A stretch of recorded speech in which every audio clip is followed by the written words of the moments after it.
I remember that bitter morning of January 21st, 1793, as if it were carved into my very soul.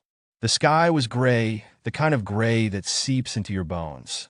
In the Temple prison, King Louis XVI sat alone, the dim light casting long shadows across the cold stone walls. He was writing a letter, his hands steady despite the distant drums that signaled his fate. But before this final chapter, there was the desperate attempt to escape, the flight to Varennes. I recall the whispers in the streets, the tension thick as smoke.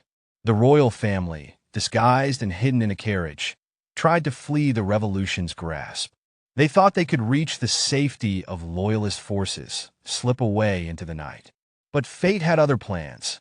They were recognized in Varennes, arrested, and brought back to Paris in disgrace. That journey sealed their fate, their betrayal etched in the hearts of the people. When the guard entered, his voice was rough. "It is time, Citizen Capet." Louis folded his letter with care, tucking a small cross into his coat. He stood with a dignity that defied his circumstances and whispered, "I am ready."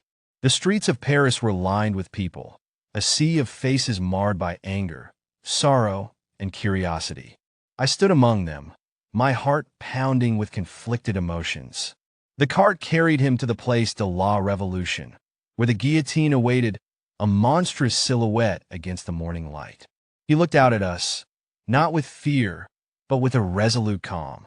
I heard him murmur, "I die innocent of all the crimes laid to my charge. I pray that my death may be for the good of France."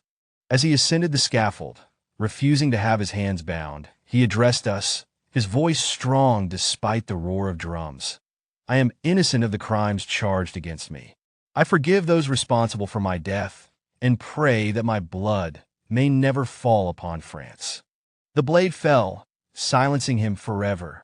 Months later, on October 16th, 1793, I found myself again in the crowd, this time witnessing Marie Antoinette's final moments. Her once luxurious hair was shorn, her figure frail, yet she carried herself with an undeniable grace.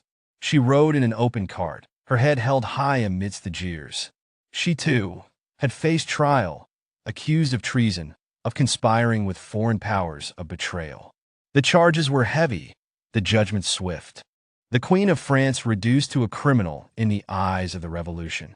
As she climbed the scaffold, she accidentally stepped on the executioner's foot. Even then, her composure remained. "Pardon-moi, monsieur. I did not mean to," she whispered.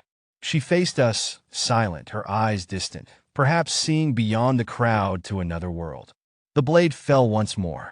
When the square emptied, and only the blood-stained wood of the scaffold remained, I stood alone, staring at the tricolor flag flapping in the cold wind. A new era had begun, born from the fall of the crown. But the echoes of their final words lingered, a haunting reminder of what was lost and what was yet to come.